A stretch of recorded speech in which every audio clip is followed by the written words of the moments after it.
এজন্য ওয়াজ নসিহাতের মজলিসগুলায় আমাদের সুযোগ হলেই বসার দরকার।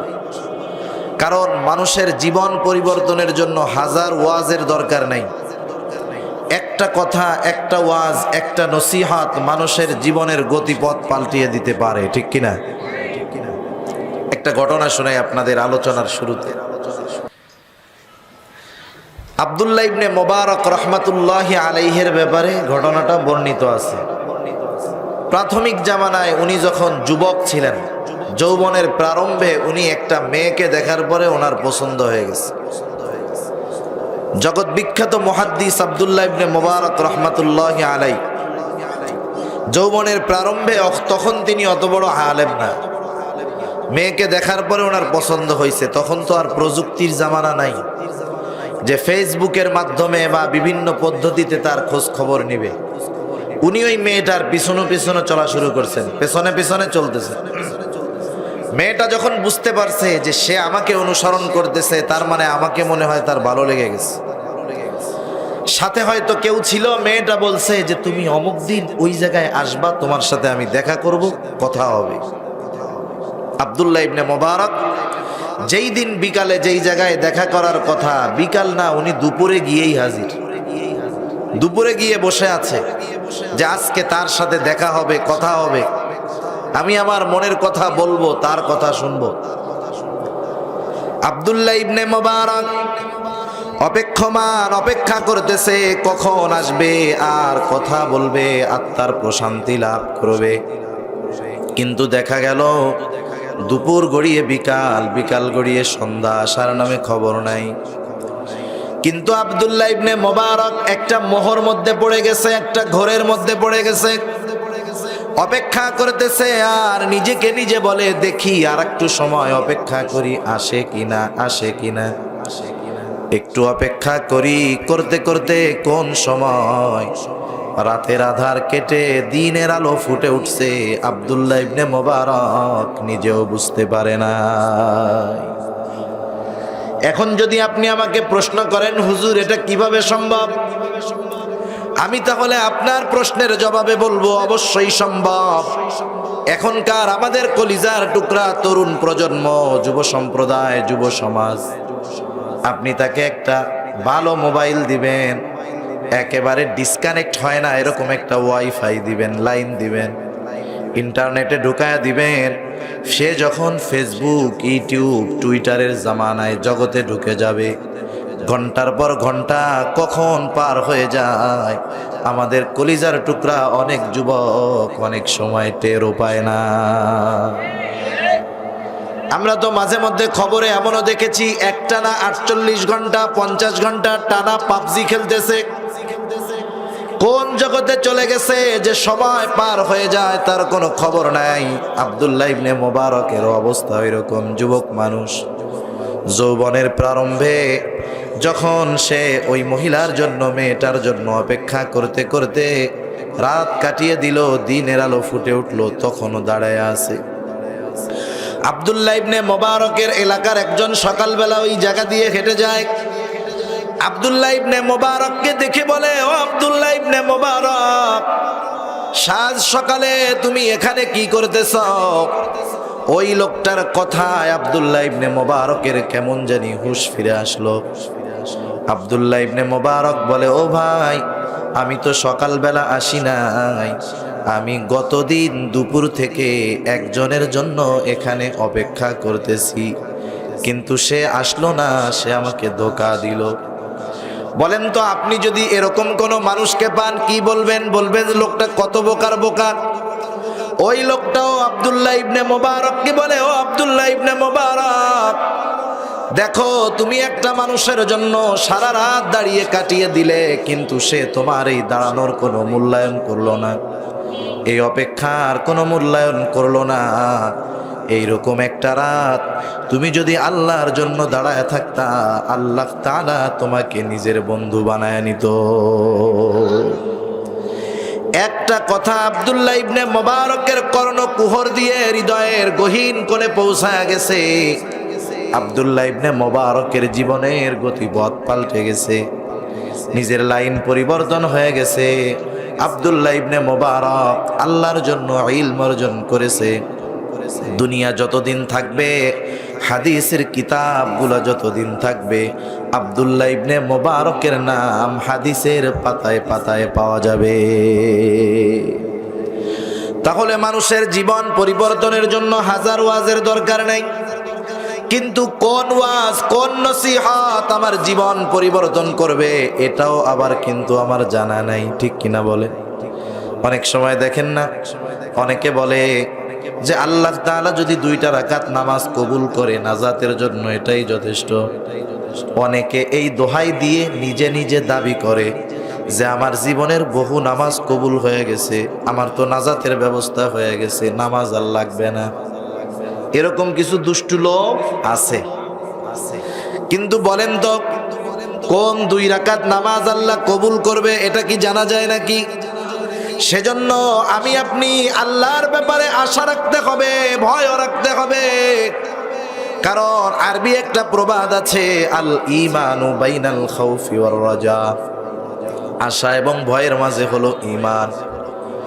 খলিফাতুল মুসলিমিন হযরত ওমর রাদিয়াল্লাহু তাআলা আন, তিনি নিজের আশার ব্যাপারে বলতেন যে আমি আল্লাহর দরবারে এত বেশি আশা রাখি, তাম দুনিয়ার সব মানুষ যদি জাহান্নামী হয়ে যায়, একজন মানুষ যদি জান্নাতে যায়, আমি ওমর আশা রাখি সেই একজন ব্যক্তি হব আমি। আবার আমি আল্লাহর ব্যাপারে এত ভীত, এত ভয় করি যে তাম দুনিয়ার সব মানুষ যদি জান্নাতে চলে যায়, একজন মানুষ যদি জাহান্নামী হয়ে যায়, আমি ভয় করি সেই একজন মানুষ না জানি হয়ে যায় আমি ওমর। আশা এবং ভয় এই 2টার ব্যালেন্স যখন থাকে তখন জীবনের গতিটা সুন্দর হয়। আল্লাহর ব্যাপারে আশাও সর্বোচ্চ, আল্লাহর ব্যাপারে ভয়ও সর্বোচ্চ, তখন জীবনের একটা ব্যালেন্স আসবে। সেজন্য আমরা আল্লাহর ব্যাপারে সবসময় আশা ভয় সমান রাখবো। আল্লাহ তৌফিক দান করুক। আর কোন নসিহত আমার জীবনের পরিবর্তনের কারণ হবে আমি জানি না। সেজন্য যখন কোনো জায়গায় ওয়াজ মাহফিল হোক, বক্তা যে হয় হোক, কার কথায় পরিবর্তন হবে বলা যায় না। আমরা বসবো, সময় দিব ইনশাআল্লাহ। আল্লাহ তাআলা রাসূলুল্লাহ সাল্লাল্লাহু আলাইহি ওয়াসাল্লামকে নসিহত ওয়াজ করতে বলেছেন। নবীজি ওয়াজ করেছেন, হাদিসের পাতায় পাতায় নবীজির ওয়াজ। আমি মুসনাদে আহমদ থেকে সহিহ একটা হাদিস আপনাদের খেদমতে পাঠ করেছি। রাসূলুল্লাহ সাল্লাল্লাহু আলাইহি ওয়াসাল্লাম ওই হাদিসের মধ্যে আমাদেরকে 4টি বিষয়ের নসিহত করেছেন। এত গুরুত্বপূর্ণ 4টি নসিহত আমরা তো অনেক সময় ওয়াজের মধ্যে শুনি, কোন কাজ করলে জান্নাত পাওয়া যায়, কোন কাজ করলে জাহান্নাম থেকে বাঁচা যায়। কিন্তু আমি আপনাদের খেদমতে এমন একটা হাদিস পাঠ করেছি যেই হাদিসের মধ্যে নবী জানায় দিয়েছেন কোন কাজগুলা করলে দুনিয়ায় যদি সম্পদ নাও থাকে তথাপি দুনিয়ার নেয়ামত ভোগ করা যায়। দুনিয়া পাওয়ার ওয়াজ, দুনিয়া পাওয়ার ওয়াজ নবীজি করছেন। রাসূলুল্লাহ সাল্লাল্লাহু আলাইহি ওয়াসাল্লাম ওয়াজ করতেছেন, একটু খেয়াল দিয়ে শুনেন। নবীজি বলেন, আরবাউন ইযা কুন্না ফীকা ফালা আলাইকা মা ফাতাকা মিনাদ দুনিয়া।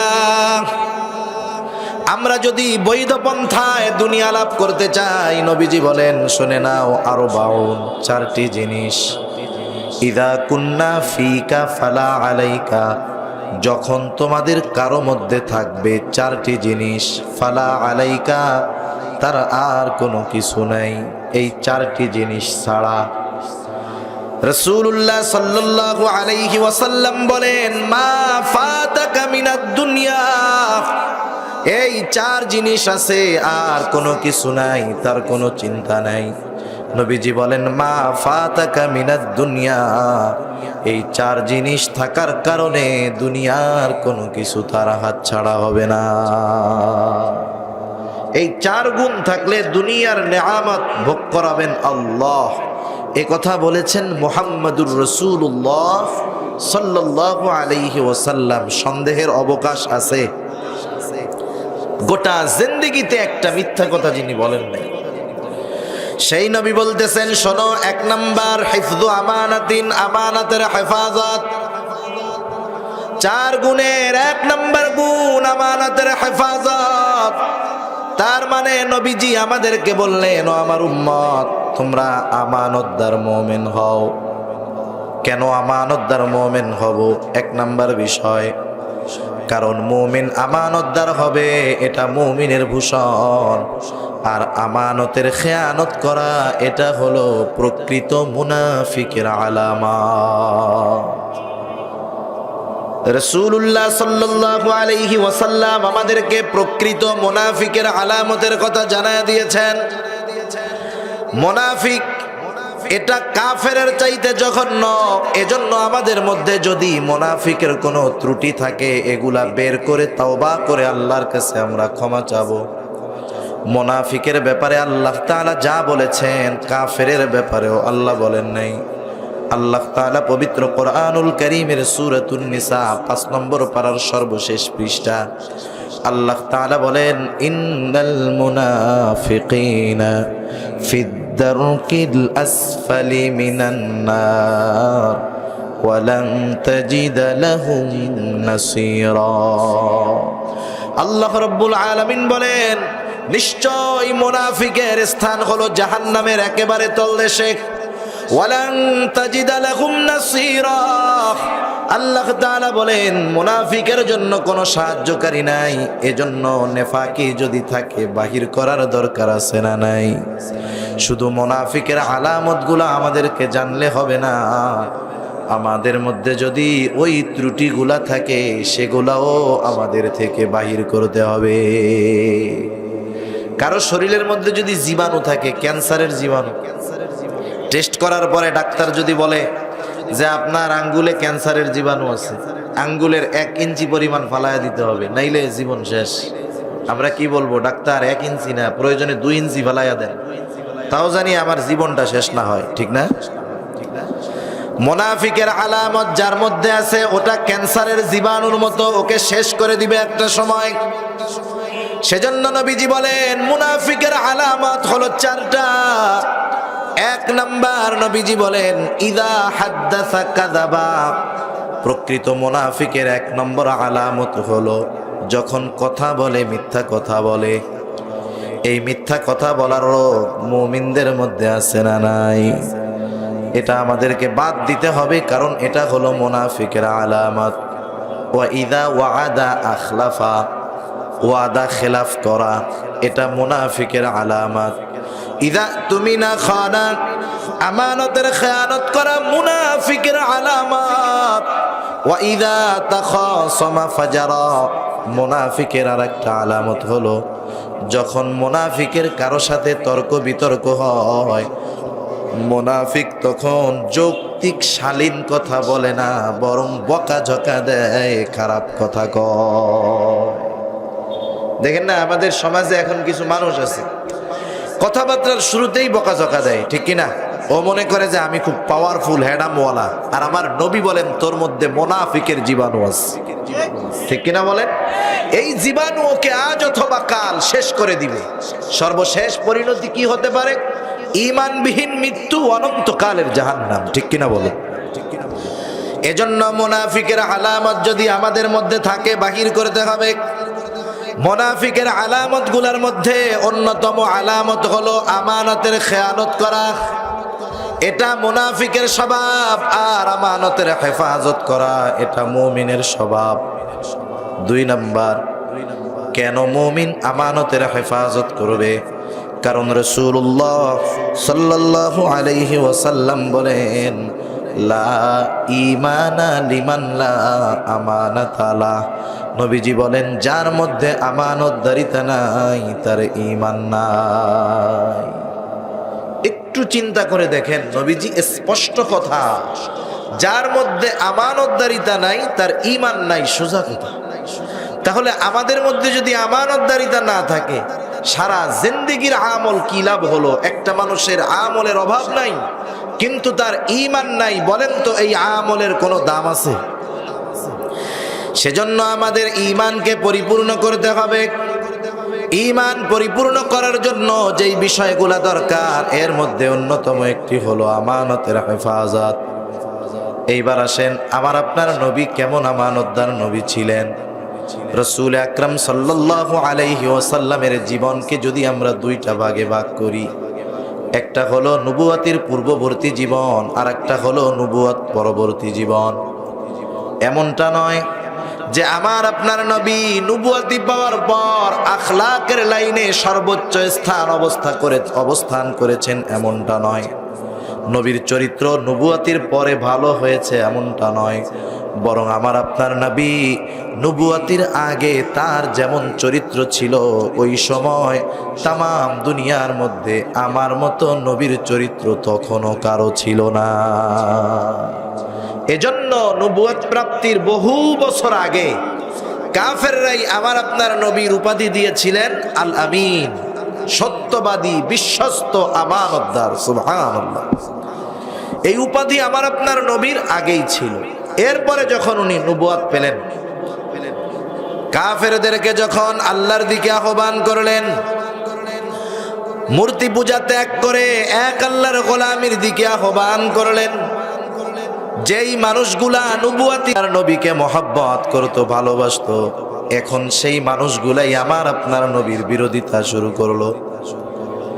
অথচ বিরোধিতা করতো নবীর, কিন্তু ঐতিহাসিকেরা লিখেন, যারা ইতিহাস লেখে তারা লেখে কাফেররা যদিও মুহাম্মাদের বিরোধিতা করত, কিন্তু দিন শেষে তাদের দামি দামি সম্পদগুলা হেফাজতের জন্য মুহাম্মাদের কাছেই নিয়ে যেত।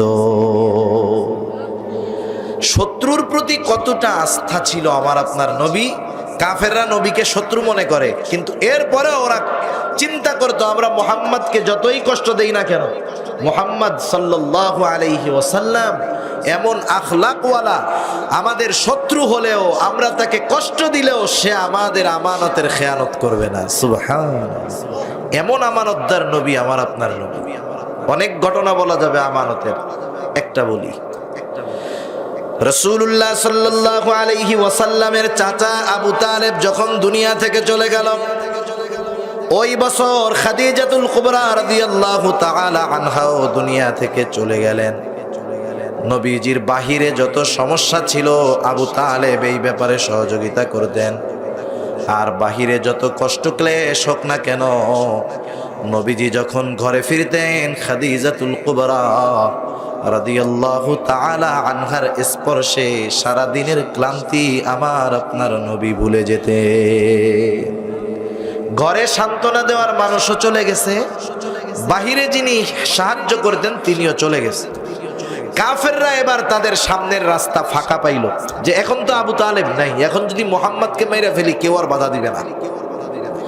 তারা মজলিস করলো, মিটিং করলো, মুহাম্মদকে আর দুনিয়ায় রাখা যাবে না। আবু তালেব আমাদের পথের কাঁটা ছিল, দুনিয়া থেকে চলে গেছে, এখন আর অসুবিধা নাই, কিভাবে মারা যায় মুহাম্মদকে। তারা পরামর্শ করতেছে। পরামর্শ হলো নির্দিষ্ট কোনো ব্যক্তি মুহাম্মদকে হত্যা করবে না। মুহাম্মদকে হত্যাকাণ্ডে প্রত্যেকটা গোত্র থেকে এক একজন যুবক থাকবে। তাতে কি হবে, এই হত্যাকাণ্ডে যখন প্রত্যেকটা গোত্রের সম্পৃক্ততা থাকবে, তখন কেউ কাউকে দোষারোপ করার সুযোগ পাবে না। সব গোত্রের থেকেই তো হত্যা করছে মুহাম্মদকে, কে কারে দোষ দিবে, সুতরাং আর অসুবিধা হবে না। ওরাই প্ল্যান করছে। ওই দিন আমার আপনার নবীকে আল্লাহ তাআলা জানায় দিলেন, হাবিব আপনি প্রস্তুত থাকেন, যে কোনো মুহূর্তে আপনার প্রতি হিজরতের আদেশ আসতে পারে। নবীজি তৈয়ার, কিন্তু কোন দিন হিজরত হবে আল্লাহ তাআলা এটা বলেন নাই। কাফেররা একদিন সিদ্ধান্ত নিল, আজকেই মোক্ষম সুযোগ, আজকেই আধার রাতে মুহাম্মদকে দুনিয়া থেকে চিরতরে বিদায় করে দেওয়া হবে। রাতের আধারে তারা মুহাম্মদকে দুনিয়া থেকে বিদায় করে দেওয়ার ষড়যন্ত্র করতেছে। আর আল্লাহ তাআলা আমার আপনার নবীকে জানিয়ে দিলেন, হাবিব আজকে রাত্রেই হবে আপনার হিজরতের সফর। ওরা হত্যার ষড়যন্ত্র করছে রাত্রে, আর আল্লাহ তাআলা বললেন আজ রাতেই আপনার হিজরতের সফর শুরু হবে। রাসূলুল্লাহ সাল্লাল্লাহু আলাইহি ওয়াসাল্লাম অতি গোপনে আবু বকর সিদ্দিক রাদিয়াল্লাহু তাআলা আনহুকে জানায় দিলেন সফর সঙ্গী হিসাবে উনি থাকবে। নিজের ঘরের মধ্যে হযরত আলী রাদিয়াল্লাহু তাআলা আনহুকে নিয়ে উনি আছেন। ইতিমধ্যে কাফেররা ঘরের চারদিক ঘিরে ফেলছে। আল্লাহ তাআলা জানায় দিয়েছেন কাফেররা আমার আপনার নবীর ঘরের চারদিক ঘিরে রাখছে খোলা তলোয়ার হাতে। বলেন তো তামাম দুনিয়ার মানুষ যদি কারো ক্ষতি করতে চায় আর আল্লাহ তাআলা যদি তাকে হেফাজত করে, তামাম দুনিয়ার মানুষ মিলে তার কোনো ক্ষতি করতে পারবে নাকি? আবার আল্লাহ তাআলা যদি কাউকে বিপদ দিতে চায়, তামাম দুনিয়ার সব মানুষ সব প্রযুক্তি ব্যবহার করে ওই বিপদ থেকে কেউ কাউকে বাঁচাতে পারবে না। কারণ কি? কারণ হলো ফাল্লাহু খায়রুন হাফিযা, আল্লাহ তাআলা হলেন উত্তম নিরাপত্তা দানকারী, উত্তম হেফাজতকারী। রাসূলুল্লাহ সাল্লাল্লাহু আলাইহি ওয়াসাল্লাম ঘরের মধ্যে হযরত আলী রাদিয়াল্লাহু তাআলা আনহু সাথে নিজের ঘরে আলী রাদিয়াল্লাহু তাআলা আনহুকে রেখে নবীজি হিজরতের সফর শুরু করেছেন। আলী রাদিয়াল্লাহু তাআলা আনহুকে নিজের ঘরে রেখে যাওয়ার কারণ হলো নবীজি যখন হিজরতের সফর শুরু করবে তখনও কাফেরদের কিছু সম্পদ আমার আপনার নবীজির কাছে আমানত ছিল। চিন্তা করে দেখেন, ঘরের চতুর্দিকে শত্রু, কাফেরদের আমানত নবীজির কাছে। মাতৃভূমি ছেড়ে সুদূর মদিনার পানে রওনা হবেন পয়গম্বর।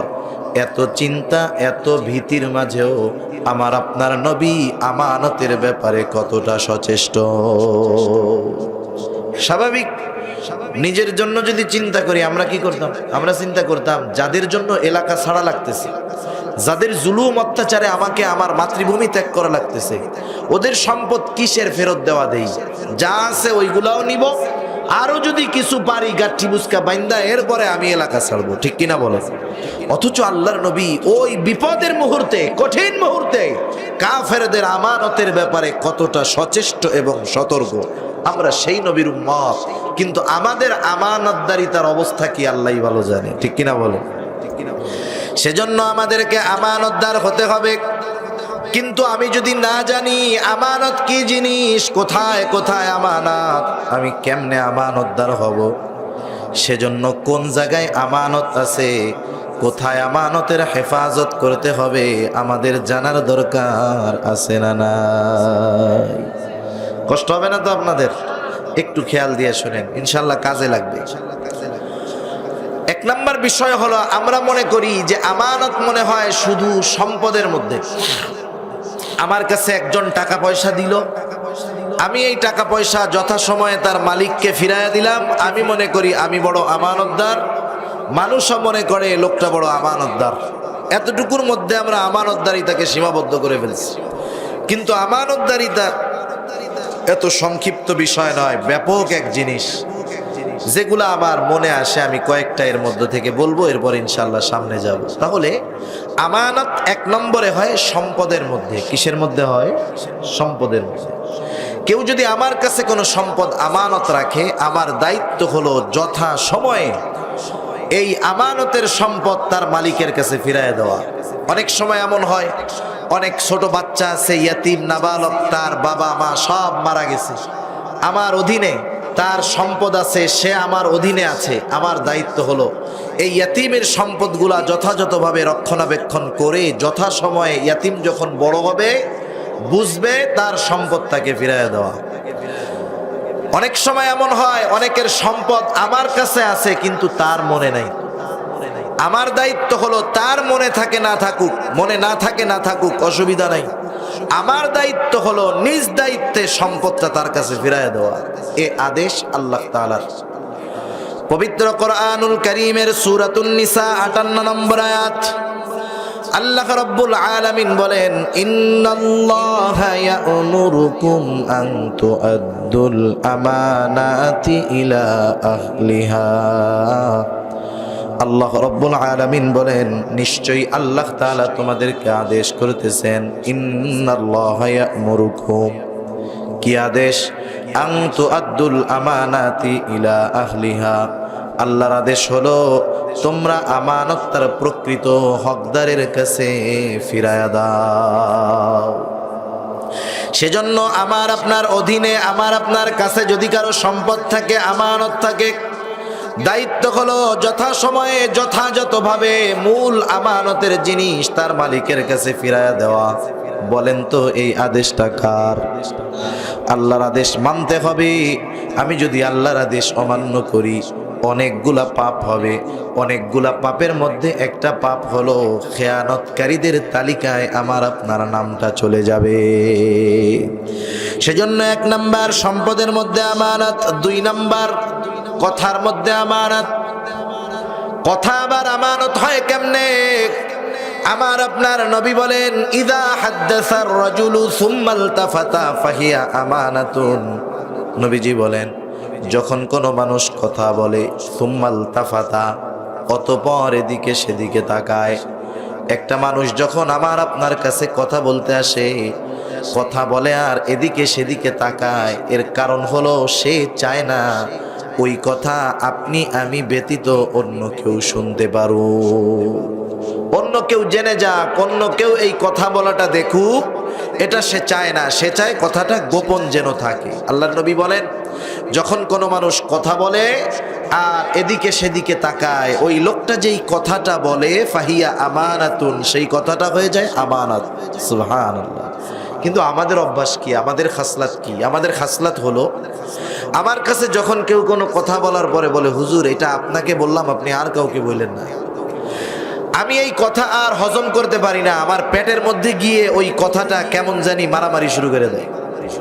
এখন আমি কি করি? ওই লোকটা আমার দৃষ্টির বাহিরে যাওয়ার আগেই কাছের একজনকে ডাক দিয়ে বলি, এই বেটা শোন, আমাকে আমার এই কথাটা বলছে, আমি শুধু তোকে বললাম, তুই কিন্তু কাউরে বলবি না, ঠিক আছে? ও বলে, জি হুজুর ঠিক আছে। এখন বলেন, আমি যেই কাজ করলাম, আমাকেও তো কাউকে বলতে মানা করছিল, আমি তো কথা রাখি নাই, ও কি রাখবে? ও আগে চিন্তা করবে, হুজুর যেহেতু বলতে মানা করছিল, হুজুর যেহেতু আমার কাছে বলছে, তাইলে মনে হয় বলা জায়েজ আছে। আর একজনকে ডাক দিয়ে বলবো, এই বেটা, হুজুরে কি মিথ্যা কথা বলতে পারে? বলে, না না না, হুজুর কি মিথ্যা কথা বলতে পারে নাকি? বলে, হুজুর আমাকে এই কথাটা বলছে, কাউকে বলতে মানা করছে, আমি শুধু তোকে বললাম, তুই কিন্তু কাউরে কইস না। মাশাআল্লাহ, এরকম যদি কোনো কথা সকালবেলায় একজনের মুখ ফুসকে বের হয়, দুপুর হইতে হইতে আশেপাশের সব মানুষ জেনে যায়, ঠিক কিনা বলে? ক্ষতিটা কি একটু খেয়াল করে। প্রথম আমাকে বলেছিল, প্রথম বলেছিল কাকে? আমাকে। আমি কিন্তু বলেছি মাত্র একজনের কাছে, আমি একজনের কাছে বলেছি ঠিক, কিন্তু কথাটা পর্যায়ক্রমে 50 জনের কাছে পৌঁছায় গেছে। তার মানে এখানে খেয়ানত হয়ে গেছে 50টার বেশি। যতজন মানুষের কাছে পৌঁছালো, যতজন খেয়ানত করলো, প্রত্যেকের সমপরিমাণ খেয়ানতের গুনাহ আমার আমল নামায় যোগ হয়ে যায়। এটা ইসলামের সিস্টেম। আপনি প্রথম একটা ভালো কাজে দান করেছেন 10 টাকা, আপনার দেখার পরে মানুষ যদি লক্ষ লক্ষ টাকাও দান করে, প্রত্যেকে সবাই মিলে যেই পরিমাণ দান করবে, প্রথম দান করনেওয়ালার আমল নামায় সওয়াব যোগ হয়ে যায়। সুবহানাল্লাহ। যেমন দেখেন, রহমাতুল লিল আলামিন নবীজি বলেন, পৃথিবীর সর্বপ্রথম হত্যাকাণ্ড সংগঠিত হয়েছে আদম আলাইহিস সালামের সন্তানদের দ্বারা।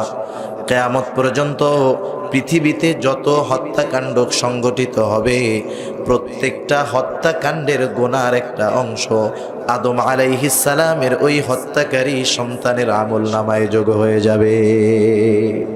সেজন্য আমি যদি কোনো কথার খেয়ানত করি, আমার পরে আমার কারণে ওই কথাটা যত দূর বিস্তৃত হবে, যতজন খেয়ানত করবে, যতজনের কানে পৌঁছাবে, সবার গুনাহ আমার আমল নামায় যোগ হয়ে যাবে। এই জন্য কথার মধ্যেও আছে খেয়ানত। 3 নাম্বার, প্রত্যেকটা দায়িত্ব হলো আমানত। যে যেই দায়িত্ব পেয়েছে বা যে যেই দায়িত্ব নিয়েছে, প্রত্যেকটা দায়িত্ব আমানত। কেউ যদি তার দায়িত্ব পরিপূর্ণভাবে পালন না করে, ওই দায়িত্বের বিপরীতে যেই বেতন আছে, ওই দায়িত্বের বিনিময়ে যেই বিনিময় আছে, ওই বিনিময়টা যদি পরিপূর্ণ গ্রহণ করে, আর যদি দায়িত্বে অবহেলা করে, নিঃসন্দেহে লোকটা দায়িত্বের খেয়ানতকারী হিসাবে সাব্যস্ত হয়ে যায়। সেজন্য আমরা আমাদের যেখানেই যেই দায়িত্ব আছে এই দায়িত্বগুলো যথাযথভাবে পালন করব। অফিসিয়াল ব্যাপারেও বিষয়গুলো খেয়াল রাখবো। অনেক সময় হয় আমরা বিভিন্ন অফিসে চাকরি করি, অফিসিয়াল প্যাড থাকে, মোবাইল থাকে, টেলিফোন থাকে, কলম থাকে। অফিসিয়াল কোনো আসবাব যদি ব্যক্তিগত কাজে ব্যবহার করার অনুমতি না দেওয়া হয়, আর ওই জিনিস যদি ব্যক্তিগত কাজে ব্যবহার করা হয়, নিঃসন্দেহে এটা আমানতের খেয়ানত হবে। সেজন্য দায়িত্ব আমানত, রাষ্ট্রীয় দায়িত্ব আমানত, রাষ্ট্রের সম্পদ আমানত। জানমাল আল্লাহ তাআলার পক্ষ থেকে আমার আপনার কাছে আমানত। আল্লাহ তাআলা কোরআনুল কারীমের মধ্যে বলেন, ইন্নাল্লাহা আশতারা মিনাল মুমিনিনা আনফুসাহুম ওয়া আমওয়ালাহুম বিআন্না লাহুমুল জান্নাহ। আল্লাহ তাআলা বলেন, নিশ্চয় আল্লাহ তাআলা মুমিনের জান এবং মালকে জান্নাতের বিনিময়ে কিনে নিয়েছেন। সেজন্য মূলত এই জানমালের মালিক আমি না। জানমালের মালিককে একটু জোরে বলেন তো। জানমালের মালিক হলেন আল্লাহ। এই জানমাল আমার আপনার কাছে আমানত। মাসালা হলো আমানতের জিনিস দ্বারা উপকৃত হওয়া যায় না, আমানতের জিনিস ব্যবহার করা যায় না।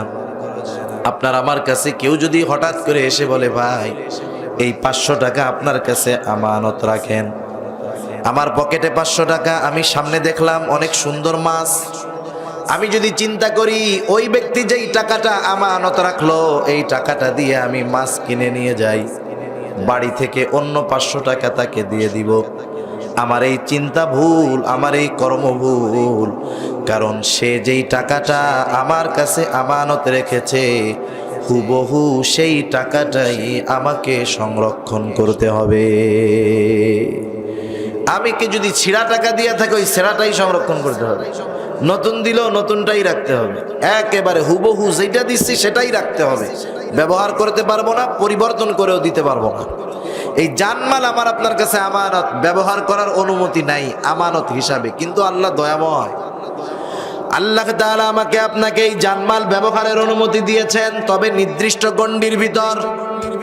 কত সুন্দর সিস্টেম ইসলামের মধ্যে।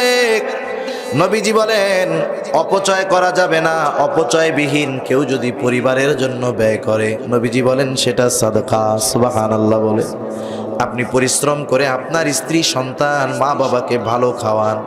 শুধু যে দায়িত্ব পালন করেন তা নয়, স্ত্রী, সন্তান, মা বাবাকে ভালো খাওয়ানো, ভালো পড়ানোর কারণে কবুল সাদকার সওয়াব আল্লাহ আমলনামায় দিয়ে দেয়। পরিবারের জন্য ব্যয় করেন, অসুবিধা নাই। আপনার একটু ভালো কাপড় পরতে মন চায়, পরেন, অসুবিধা নাই। অনেক মানুষ বোঝে না। অনেকে একটু সুন্দরভাবে চলে, সে চায় জামাটা সুন্দর থাক, কাপড়টা সুন্দর থাক, মার থাকুক, ভাঁজ না পড়ে যায়। অনেকে মনে করে এটা মনে হয় অহংকারী। বিষয়টা এমন না। অহংকার তখন হয় যখন নিজে ভালোটা পরার পরে অপরে কম দামিটা পরছে ওইটাকে তুচ্ছ তাচ্ছিল্য করে, এই সময় হয় অহংকার। নাইলে কেউ যদি ভালো পরে, ভালো খায়, যারা গরিব মানুষ আছে এদেরকে তুচ্ছ তাচ্ছিল্য করে না, তাহলে সেটা অহংকার হবে না। আপনার মন চায় আপনি একটু ভালো পরবেন, পরেন, ভালো খাবেন, খান, অসুবিধা নাই। পরিবার পরিজন আত্মীয় স্বজনকে দেন, অসুবিধা নাই। মসজিদ মাদ্রাসা দ্বীনি মাহফিলে দেন, দ্বীনি কাজে দেন, অসুবিধা নাই। শুধু তাই না, আপনার প্রতিবেশী বেধর্মী, অন্য ধর্মের মানুষ, অসুস্থতা, টাকা পয়সা নাই, চিকিৎসা করতে পারে না, টাকা পয়সা দিয়ে তারে চিকিৎসা করায় দেন, সমস্যা নাই। তার খাবার নাই, খাবার কিনে দেন, ঘর নাই, ঘর বানিয়ে দেন। মেয়ের বিবাহ হয় না, কিছু টাকা দেন বিবাহের জন্য, কোনো অসুবিধা নেই। কিন্তু সাবধান, আল্লাহর দেওয়া এই আমানত একটা টাকাও এমন জায়গায় ব্যয় করা যাবে না যেখানে ব্যয় করলে গুনাহ হয়, আল্লাহ বেজার হয়ে যায়। সম্পদ যেমন ব্যয় করা যাবে না, শ্রম তেমন ব্যয় করা যাবে না। মনে করেন এক জায়গায় গান হবে, গুনার কাজ হবে। একজন আসছে, তার কাছে টাকা পয়সা নাই, সে এসে বলতেছে টাকা দিয়ে তো সাহায্য করতে পারলাম না, দে শাবল দে, 2টা বাঁশ গাইড়া, তো গুলো শরিক থাকি, তোদের সাথে শরিক থাকি, 2টা বাঁশ গাইড়া। এই যে শ্রম গুনার কাজে ব্যয় করলো, সে আল্লাহর দেওয়া এই শক্তি অপচয় করলো, ব্যয় করলো গুনার কাজে, সেও আমানতের খেয়ানতকারী। খেয়াল রাখতে হবে। আল্লাহ তাআলার পক্ষ থেকে যেই শরীয়তের বিধিবিধান দেওয়া হয়েছে সেটাও আমানত। আল্লাহ তাআলা কোরআনুল কারীমের মধ্যে বলেন, ইন্না আরাদনাল আমানাতা আলাস সামাওয়াতি ওয়াল আরদি ওয়াল জিবাল ফাআবাইনা আন ইয়াহমিলনাহা ওয়া আশফাকনা মিনহা ওয়া হামালাহাল ইনসান। আল্লাহ রাব্বুল আলামিন বলেন, আমি এই আমানত আসমানের কাছে, জমিনের কাছে, পর্বতের কাছে পেশ করলাম, তারা এই আমানত বহন করলো না। কি সেই আমানত? মুফাসসিরিনে কেরাম বলেন, সেই আমানত হলো কোরআন, সেই আমানত হলো শরীয়তের বিধিবিধান। এই আমানত মানুষ গ্রহণ করেছে। আল্লাহ তাআলা বলেন, ওয়া হামালাহাল ইনসান, মানুষ এই আমানত বহন করলো। তাহলে শরীয়তের যত আদেশ নিষেধ আছে, আল্লাহ তাআলার যত বিধিবিধান আছে, সব কিছু আমাদের জন্য আমানত। যেমন নামাজ পড়তে হবে। কেউ যদি নামাজ না পড়ে, নামাজ না পড়ার গুনাহ আছে না? এই যে রোজার মাস আসতেছে, রোজা যদি না রাখে গুনাহ আছে না?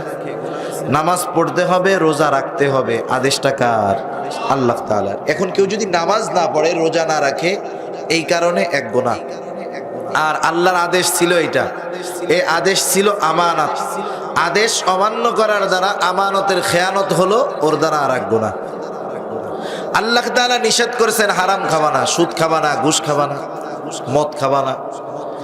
আল্লাহ নিষেধ করেছেন। কেউ যদি সুদ খায়, ঘুষ খায়, মদ খায়, গোনাহ আছে না নাই? ওই গোনাহ করলো, এই জন্য শাস্তি আছে। আবার নিষেধ ছিল আল্লাহর, এই নিষেধটাও আমানত। নিষেধ অমান্য করার কারণে আমানতের খেয়ানতকারী হতে হয়। এজন্য আমানত নিয়ে আর লম্বা আলোচনা করব না। এক নাম্বার নবীজি বলেন, হিফযু আমানাতিন, আমানতের হেফাজত করো। দুই নাম্বার নবীজি বলেন, সিদকু হাদিসিন, সত্য কথা বলো। সত্য কথা বলা কত বড় গুরুত্বপূর্ণ বিষয়, কারণ মিথ্যা বলা এটা প্রকৃত মুনাফিকের আলামত। মুনাফিক কথায় কথায় মিথ্যা বলে, আর মুমিন জীবন চলে যায় তবু সে মিথ্যা বলতে রাজি নয়। সত্য হলো মুমিনের ভূষণ। অনেক সময় এমনটা হয়, একজন মানুষ সামনাসামনি মিথ্যা কথা বলে না, খুব সতর্কতার সাথে থাকে, কিন্তু প্রযুক্তির কারণে অনেক সময় অনেকে অনিচ্ছায়ও মিথ্যা কথা বলে ফেলে। মোবাইল ফোনের কারণে মিথ্যা কথা বলে ফেলে। ওই মানুষটা, যেই মানুষটা সামনাসামনি মিথ্যা বলতে অপছন্দ করে, মোবাইলের কারণে সেও মিথ্যা কথা বলে ফেলে। মনে করেন সে আসবে আপনাদের এইখানে, আছে কোথায়?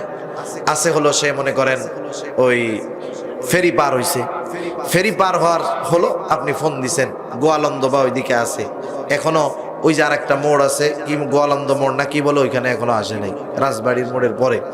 ওনারে ফোন দেওয়ার সাথে সাথে উনি বলতেছে, এই তো ভাই, আমি এই যে গোয়ালন্দ মোড়ের কাছাকাছি আসছি, এই তো গোয়ালন্দ মোড় চলে আসছে।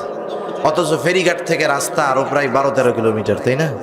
আল্লাহ না করুক, যে আকারে বাংলাদেশে রোড অ্যাক্সিডেন্টে মানুষ মারা যায়, ওই লোকটা ওইখান থেকে ওই পর্যন্ত পৌঁছাইতে পারবে কিনা এর কোনো নিশ্চয়তা আছে?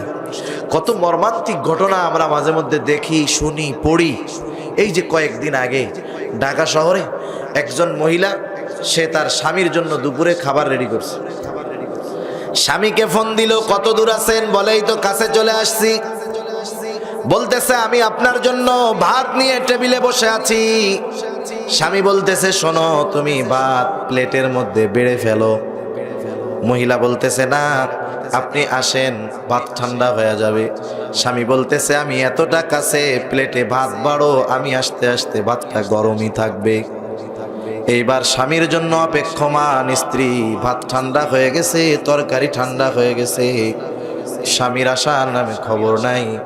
একটু পরে তার কাছে খবর আসলো, তার কলিজার টুকরা স্বামী মোটরসাইকেল অ্যাক্সিডেন্ট করে দুনিয়া থেকে চলে গেছে।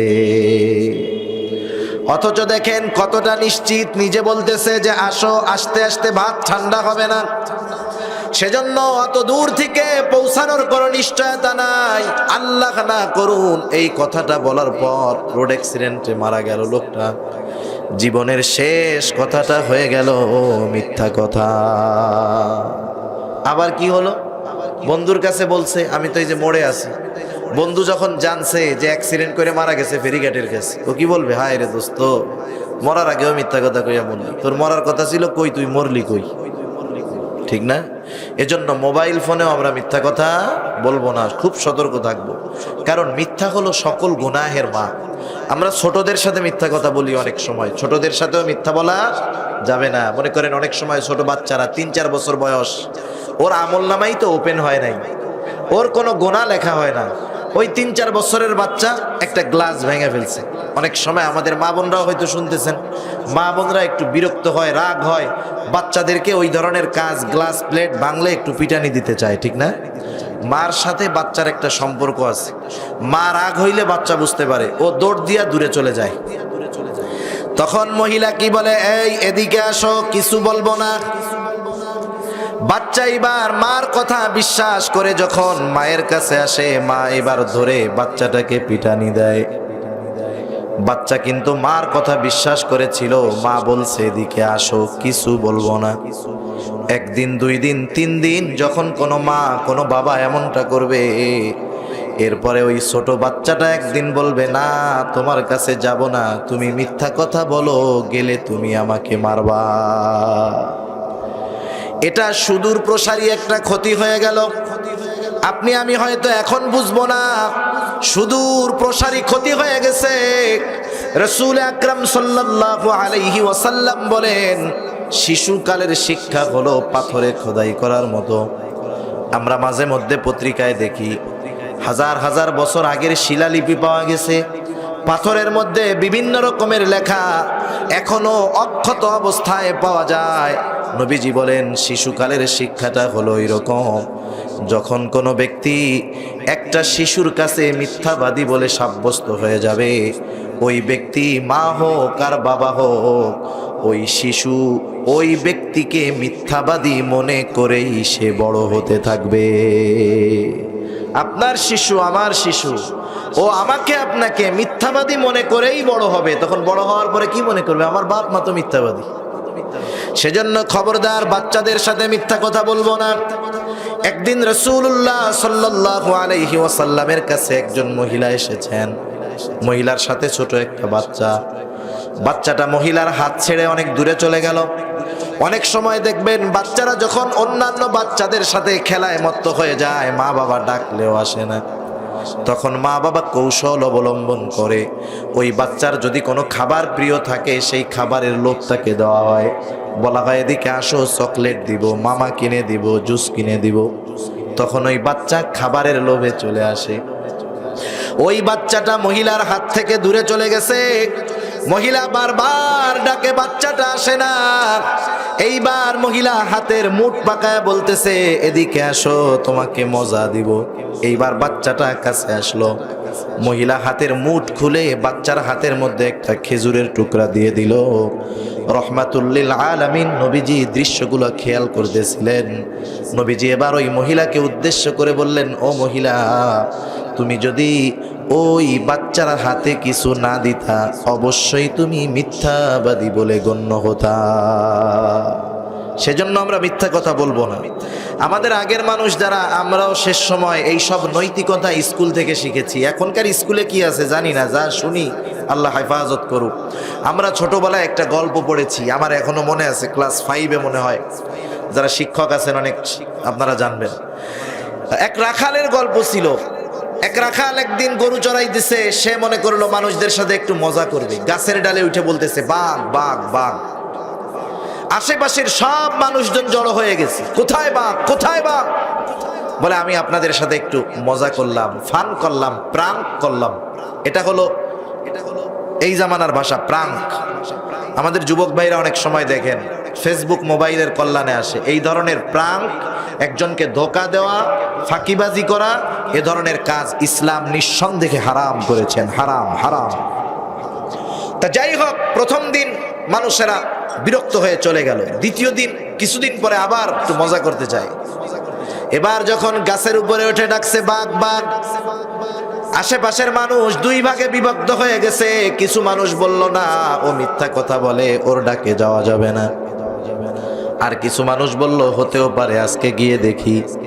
অল্প কয়েকজন গেল, বলে বাঘ কোথায়? বলে আমি তোমাদের সাথে মজা করেছি। কিছুদিন পরে আবার একটু মজা করতে চায়।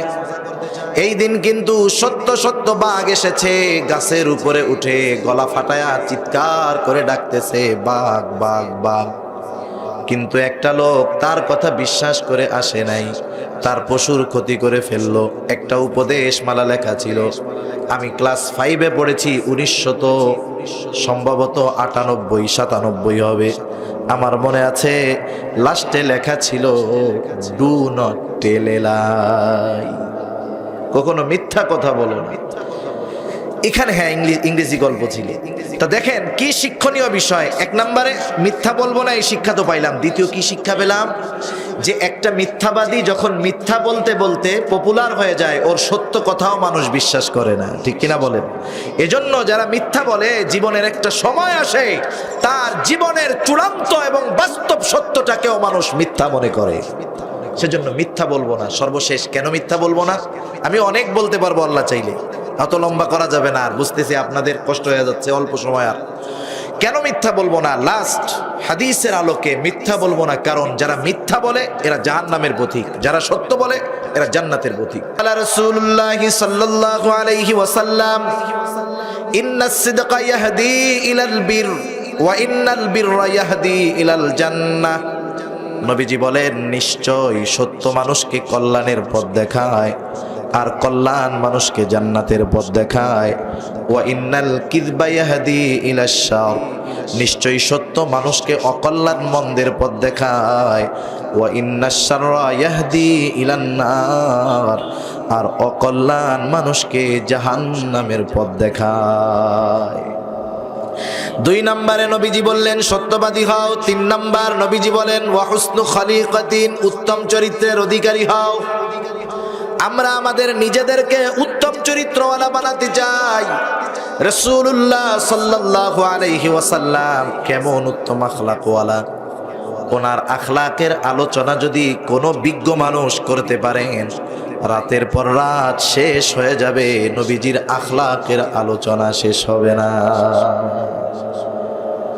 মনে করেন নবীজি স্বামী হিসাবে কেমন ছিলেন, কেউ যদি একটু স্টাডি করে, পড়াশোনা করে, যে নবীজি স্বামী হিসাবে কেমন ছিলেন, স্ত্রীদের সাথে তার আখলাক কেমন ছিল, আচরণ কেমন ছিল, স্ত্রীদের ব্যাপারে তিনি কেমন হেল্পফুল ছিলেন, সাহায্যকারী ছিলেন, এ বিষয় নিয়ে যদি আলোচনা করা হয় রাতের পর রাত চলে যাবে। নবীজি বিচারক হিসাবে কেমন ছিলেন আলোচনা করা যায় যদি, পড়াশোনা করে রাতের পর রাত চলে যাবে যে নবীজির বিচারের সিস্টেম কেমন ছিল। নবীজি তিনি নানা ছিলেন, নানা হিসাবে তিনি কেমন ছিলেন, নাতিদের সাথে ওনার আচরণ কেমন ছিল, হাদিসের পাতায় অনেক আছে, লম্বা আলোচনা করা যাবে। নবীজি বাবা ছিলেন, বাবা হিসাবে সন্তানদের প্রতি কেমন তিনি সহানুভূতিশীল ছিলেন, রাতের পর রাত আলোচনা করা যাবে। নবীজি তো শ্বশুরও ছিলেন, শ্বশুর হিসাবে নবীজি তার কন্যার স্বামীদের সাথে কেমন আচরণ করেছেন, যদি একটু পড়াশোনা করে আলোচনা করা যায় লম্বা সময় চলে যাবে। তাহলে একটা মানুষের কিন্তু একটা দিক থাকে না, একটা দিক থাকে, একটা পরিচয় না। যেমন একজন মুরব্বী, তিনি প্রথমে ছিলেন একজনের সন্তান, এরপরে এক সময় তিনি হয়তো কারো ভাই হয়েছেন, বোন হইলেও উনি ভাই হয়েছেন, ভাই হইলেও উনি ভাই হয়েছেন। তাহলে দেখেন সন্তান হিসাবে উনারকে আদর্শ সন্তান হতে হবে, ভাই হিসাবে আদর্শ ভাই হতে হবে। এরপরে আসেন উনি একটা সময় বিবাহ করেছেন, উনি বিবাহ করার পরে ওনার নতুন একটা পরিচয় যোগ হয়েছে, উনি স্বামী হয়েছেন। এরপরে উনি ওনার ছেলে বিবাহ দিয়েছেন, ছেলে হয়েছে, উনি বাবা হয়েছেন, বাবা হিসাবে একটা আদর্শ আছে। এরপরে উনি ছেলেকে বিবাহ দিয়েছেন, এবার উনি শ্বশুর হয়েছেন। শ্বশুর হওয়ার পরে ওনার ছেলের ছেলে হয়েছে, উনি দাদা হয়েছেন। ওনার যদি মেয়ে হয়ে থাকে, উনি মেয়ে বিবাহ দিলেন, শ্বশুর হলেন, মেয়ের বাচ্চা হলো, উনি নানা হলেন। এরকম একটা মানুষের অজস্র পরিচয় থাকে। আমরা তো কোন কোন পরিচয় ভালো, কোন কোন পরিচয় মন্দ। দেখা যাবে বাবা হিসাবে ভালো তো মাগার স্বামী হিসাবে ভালো হইতে পারি নাই, স্বামী হিসাবে ভালো হয়েছি মাগার শ্বশুর হিসাবে ভালো হতে পারি নাই। বাবা স্বামী শ্বশুর হিসাবে ভালো, মাগার মানুষের সাথে আচরণের দিক দিয়ে ভালো হতে পারি নাই। কিন্তু আমার আপনার নবী যতগুলো পরিচয় পাওয়া যাবে, যতগুলো পরিচয় পাওয়া যাবে, প্রত্যেকটা পরিচয়ে সর্বোচ্চ আদর্শওয়ালা হলেন রহমাতুল লিল আলামিন। সুবহানাল্লাহ। সেজন্য আমি যদি আমার জীবনকে উত্তম আখলাকে পরিণত করতে চাই, আমাকে নবীকে জানতে হবে, পড়তে হবে। এজন্য আপনারা তো মোটামুটি শিক্ষিত মানুষ, আশেপাশে যারা শুনতেছেন, একজন দুইজন আমল করলে কামিয়াব, হাজার হাজার মানুষের দরকার নাই। লক্ষ লক্ষ মানুষ হইলো, কেউ আমল করলো না, কোনো দরকার নেই। একটা মানুষ হলো, ওই একটা মানুষ কথা একটা আমল করলো, ওই বক্তা কামিয়াব, ওই বেটা কামিয়াব, আয়োজকও কামিয়াব, ঠিক কিনা বলেন? এজন্য আপনারা একটু চেষ্টা করবেন, জীবনে তো অর্থ কম ব্যয় করা হয় নাই, আপনারা একটা বই কিনবেন। আমি নাম বলে দেই, বইটার নাম হলো নবীজি। নাম কি বলেন? নবীজি। এটার মূল লেখক ডক্টর রাগিব সারজানি। ডক্টর রাগিব সারজানি। বাংলা অনুবাদ হয়েছে, 600-700 টাকা দাম হবে। আপনি পড়েন, জীবনের গতিপথ পাল্টে যাবে। একটা অমুসলিমের সাথে কেমন আচরণ করবেন আপনি, নবীজি কেমন করেছেন, একেবারে ইন ডিটেলস সুন্দরভাবে লেখা আছে, পড়েন। আমি বইয়ের প্রচারণা করতেছি না, আমার কাছে ভালো লাগে বইটা, আমি আপনাদের কাছে পৌঁছাইলাম। আপনারা পড়বেন, আমল করবেন, সওয়াবের ভাগীদার হবে, এতটুকু লাভ। সেজন্য নবীজির চরিত্রের অনুসরণ ব্যতীত কোনো মানুষ উত্তম আখলাকওয়ালা হতে পারে না। সেজন্য নবীজির আদর্শ অনুসরণের মাধ্যমে আমি আপনি উত্তম চরিত্রওয়ালা হব। 4 নম্বর, নবীজি বলেন ওয়াইফাতুন ফি তুমাতিন, হালাল খাবার খাওয়া। হালাল খাবারের কতটা গুরুত্ব! হালাল খাবারের জন্য প্রথম শর্ত হলো হালাল উপার্জন করা। হালাল উপার্জনের কতটা গুরুত্ব আল্লাহ তাআলা কোরআনুল কারীমের 28তম পারা সূরাতুল জুমুআ আল্লাহ তাআলা বলেন, ফাইদা কুদিয়াতিস সালাতু ফান্তাশিরু ফিল আরদ ওয়াবতাগু মিন ফাদলিল্লাহ। আল্লাহ রাব্বুল আলামিন নামাজ শেষ করার পরে বলেছেন, ফান্তাশিরু ফিল আরদ ওয়াবতাগু মিন ফাদলিল্লাহ। আল্লাহ তাআলা বলেন, নামাজ শেষ করার পরে তোমরা জমিনের মধ্যে ছড়ায় পড়ো, ওয়াবতাগু মিন ফাদলিল্লাহ, এবং আল্লাহর দেওয়া অনুগ্রহ সমূহ থেকে অনুগ্রহ অন্বেষণ করো। শুধু তাই না, রাসূলুল্লাহ সাল্লাল্লাহু আলাইহি ওয়াসাল্লাম হালাল উপার্জনের ব্যাপারে বলেন, কাসবুল হালালি ফরিদাতুম বাদাল ফরিদা। হালাল উপার্জন করা ফরজ ইবাদতের পরে অন্যতম ফরজ ইবাদত। একটা মানুষ সে যদি ফরজ ইবাদত সমূহ পালন করার পরে হালাল পন্থায় উপার্জন করে, এটা তার জন্য ইবাদত বলে গণ্য হয়। সুবহান। হালাল পন্থায় যেই উপার্জন সে করুক না কেন, এটা তার জন্য ইবাদত বলে গণ্য হয়ে যাবে। সুবহানাল্লাহ। সেজন্য আমাদের 1 নম্বরে উপার্জনটাকে হালাল করতে হবে। 2 নম্বর, সাথে সাথে খাবারটাকেও হালাল করতে হবে। অনেক সময় আমরা অনেকে আছি, আমরা খাবার হালালের ব্যাপারে সচেষ্ট যে খাবারটা হালাল কিনা, কিন্তু উপার্জন হালালের ব্যাপারে আমরা সচেষ্ট নয়। 2টার একটা যদি অনুপস্থিত থাকে, অবশ্যই হারামখোরের তালিকায় নাম চলে যাবে। একজন হালাল খাবে কিন্তু উপার্জন হারাম, ওরটাও হারামের মতোই। মনে করেন অনেকে আছে এরকম, বলি, পকেটের মধ্যে ঘুষের টাকা, সুদের টাকা, হারাম টাকায় ভরপুর। পকেটে টাকা যা আছে হারাম, এটা নিয়ে সে চিন্তিত না, কিন্তু বাজারে যাওয়ার পরে দেখলো গরু জবাই হয়েছে। এবার গরুওয়ালারে বলতেছে, কসাইরে বলতেছে, ওই বেটা, গরু জবাই দেওয়ার সময় আল্লাহর নাম বলেছিলে? আল্লাহর নামে জবাই করেছিলা কেন? বলে, আল্লাহর নামে যদি জবাই না করা হয়, ওইটা যদি সৌদি আরবের দুম্বাও হয়, উটও হয়, আল্লাহর নাম ব্যতীত ইচ্ছা করে অন্য কারো নামে যদি জবাই করা হয়, ইচ্ছা করে জবাইয়ের সময় বিসমিল্লাহ না বলা হয়, আল্লাহর নাম না বলা হয়, ওই জবাইকৃত পশু আর হালাল থাকে না, ওটা হারাম হয়ে যায়। ঠিক না? দেখেন, পকেটে হারাম টাকা, ওইটা নিয়ে তার টেনশন নাই। টেনশন কি? বিসমিল্লাহ বইলা গরু জবাই দিছে কিনা, কারণ ওটা তো হারাম হয়ে যাবে। ওই লোকের পরিস্থিতি কেমন? এক লোক মদ খাইতেছে, মদ, সে মদ খায় আর তার মোষ লম্বা, অনেক উঁচু কইরা মদ খাইতেছে। একজন জিজ্ঞাসা করতেছে, কি ব্যাপার, খাইতেছ মদ, আবার এই মোষ এরকম উঁচা করো কেন? বলে, শোনো, হুজুরা ওয়াজে বলছে, শোনো নাই, পান করার সময় যদি মোষের সাথে কিছু লাইগা যায় তাহলে এটা মাকরু হয়। খাচ্ছে কি? জোরে বলেন, খাচ্ছে কি? খাচ্ছে হারাম, এই টেনশন নাই, কিন্তু মাকরুর অবস্থা টেনশনে ওনার অবস্থা খারাপ। সেজন্য যারা হারাম উপার্জন করে, অনেক ক্ষেত্রে এরা হালাল খাবারের ব্যাপারে সচেষ্ট, কিন্তু উপার্জন হারাম করতেছে এটা দেখে না। এখন আসেন, উপার্জন হারাম, খাবার হারাম, এই যারা খায়, হারাম খাবার খায়, হারাম উপার্জন করে, তাদের প্রধানত 3টা ক্ষতি। কয়টা ক্ষতি বলেন? তিনটা ক্ষতি। আমি এটা বলে আলোচনা শেষ করে দিব। একটু চিন্তা করবেন, বাড়িতে গিয়ে একা একা চিন্তা করবেন যে এই ক্ষতিগুলা যদি আমার হয়ে যায়, আমার জিন্দেগি কোথায় যাবে। এক নাম্বার ক্ষতি, কেউ যদি হারাম খায় তার ইবাদত কবুল হয় না।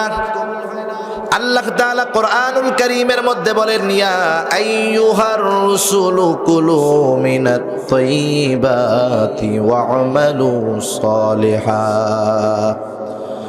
আল্লাহ রাব্বুল আলামিন সব রাসূলগণকে একই আদেশ করেছেন, ও রাসূলগণ, কুলু মিনাত তাইয়্যিবাত, আপনারা হালাল খান, হালাল খান। এরপরে আল্লাহ তাআলা বলেন ওয়া'মালু সালিহা, হালাল খান, এরপরে আমলে সালেহ করেন। তাফসীরের মধ্যে মুফাসসিরিনে কেরাম ব্যাখ্যা করেছেন, অনেক মুফাসসির লম্বা বিশদ আলোচনা করেছেন। সব আলোচনার সারমর্ম হলো এইটা, কেউ যদি কারো আমল আল্লাহর দরবারে কবুল করাতে চায়, অন্যতম শর্ত হলো তাকে উপার্জন এবং খাবার উভয়টা হালাল হতে হবে। তার মানে হারাম যদি থাকে, হারাম যে খায় তার ইবাদত আল্লাহর দরবারে কবুল হয় না। দুই নাম্বার, যেই ব্যক্তি হারাম খায় তার দোয়া আল্লাহ কবুল করেন না।